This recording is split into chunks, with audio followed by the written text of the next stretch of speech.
Today marks the first day federal workers across America will receive a partial paycheck thanks to Democrats' obstruction to the system here.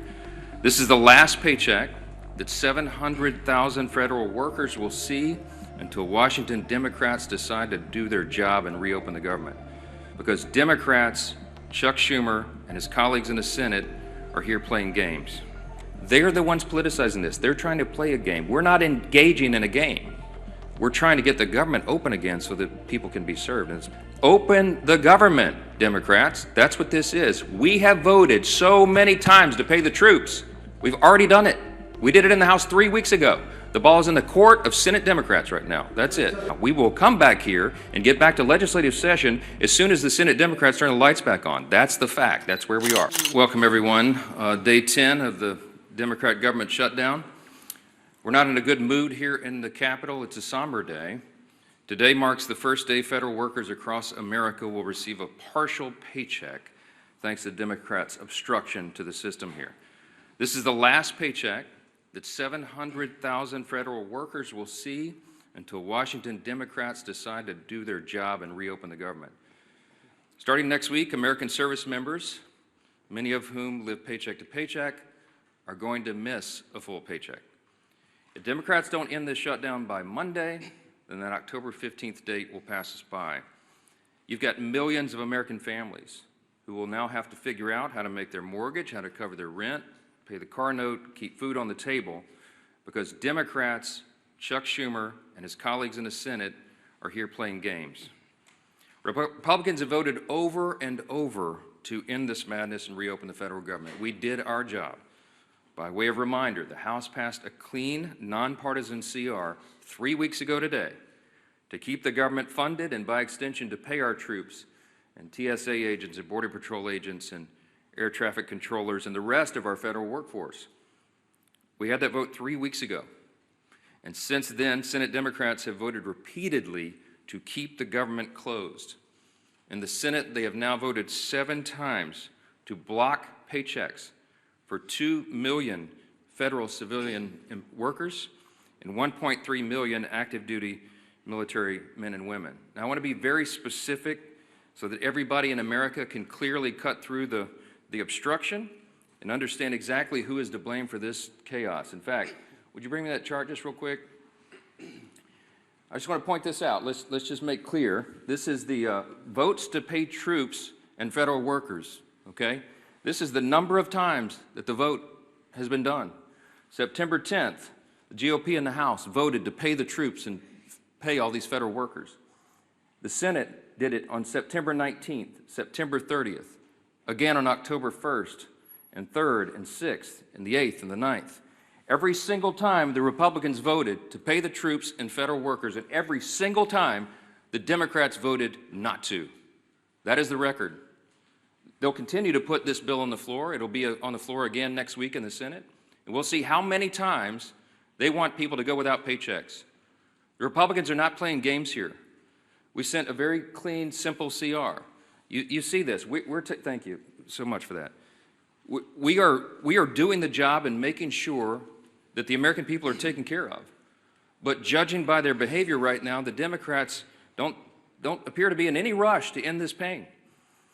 There's some headlines I brought you this morning. I just want you to hear what's being said about this. CNN headline from yesterday, quote, Democrats say even missed paychecks for U.S. troops won't be enough to end the shutdown alone. For many of them, this is about showing a fight to President Trump. They have to show a fight against Republicans so they can appease who? The far left base of their party. It is shameful. And for what? Chuck Schumer, the architect of this shutdown, is trying to bow to the Marxist wing of his party.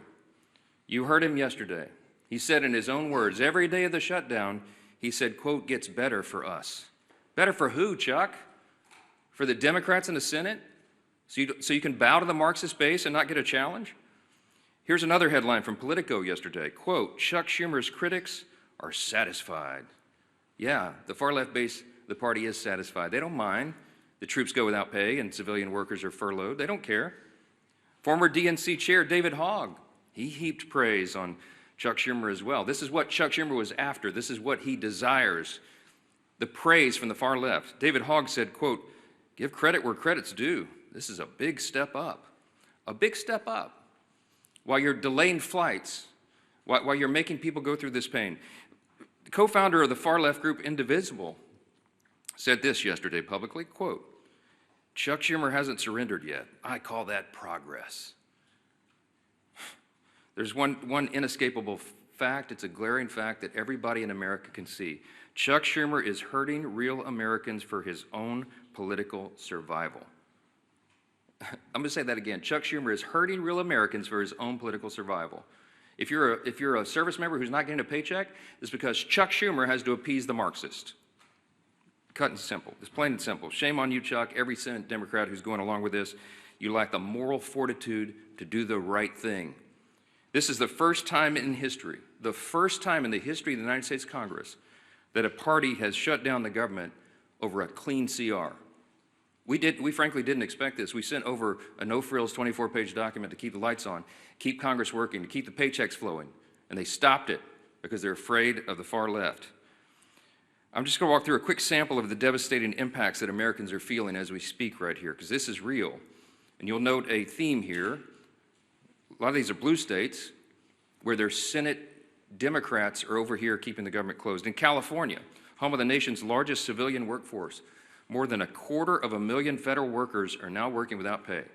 Both the Democrat senators, Padilla and Schiff, have now voted 7 times to block those paychecks.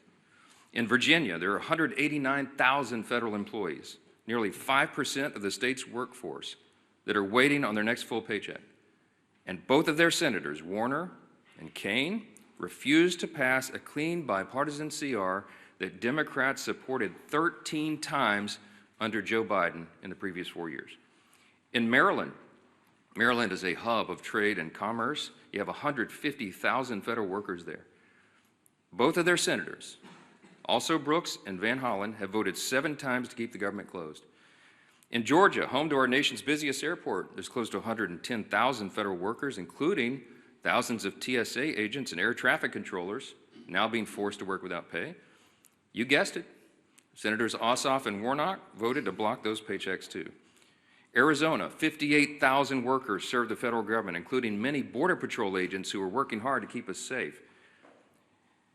That hasn't stopped Arizona Senators Kelly and Gallego from blocking funding 7 times for the paychecks for their own constituents. In fact, they have so much idle time, they're having publicity stunts, posing publicity stunts outside my office.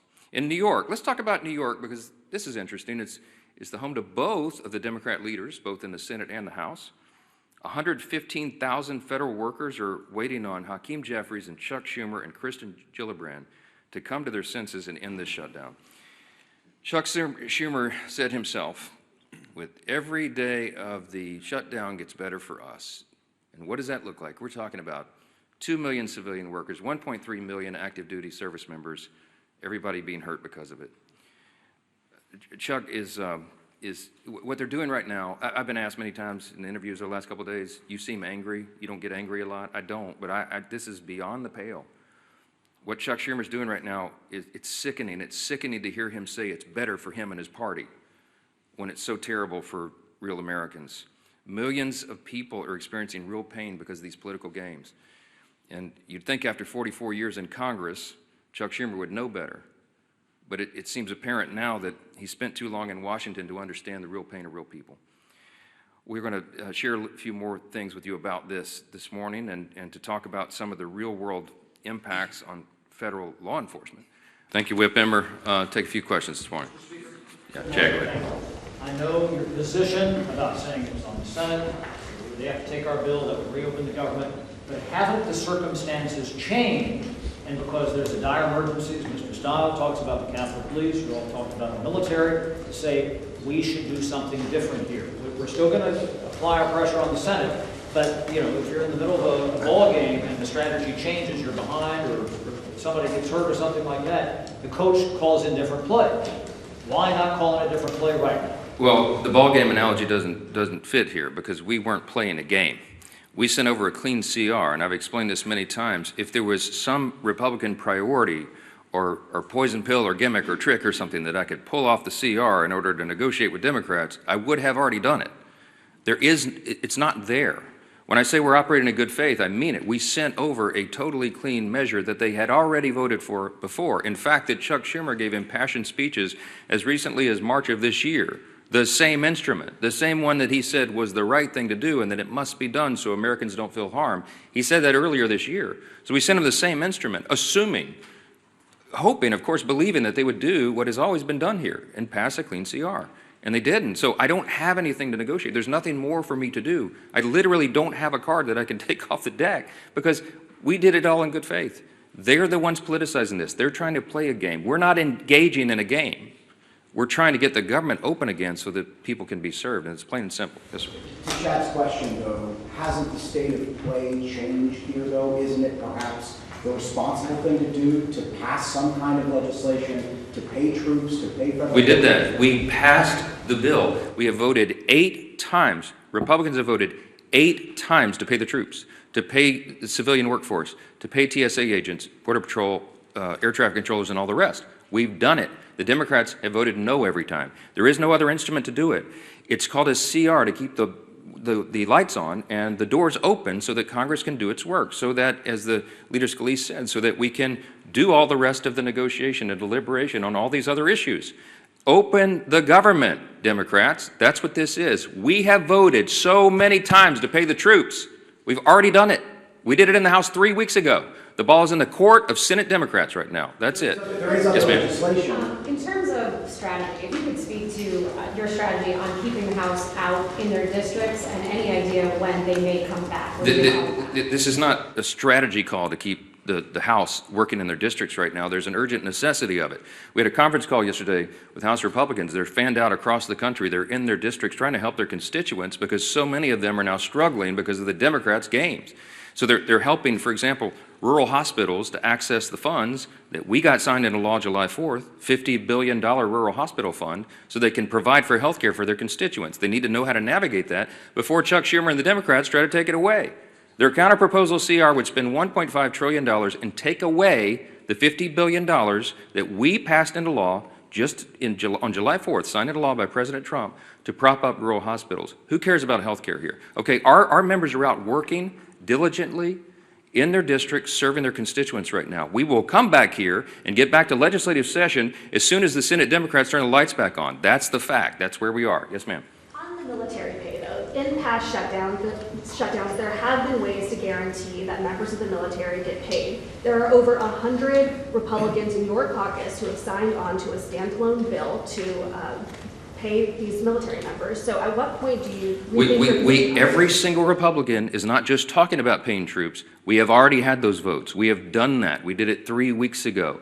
The executive branch, the president, is working on ways that he may have as well to ensure that troops are paid. The Republican Party stands for paying the troops. The Democrats are the ones that are demonstrating over and over and over now 8 times that they don't want troops to be paid. This could not be any simpler than it is. Look at the record. Don't listen to what these Democrat politicians are saying up here. Look at how they're voting and demand that they do the right thing. That is where we are.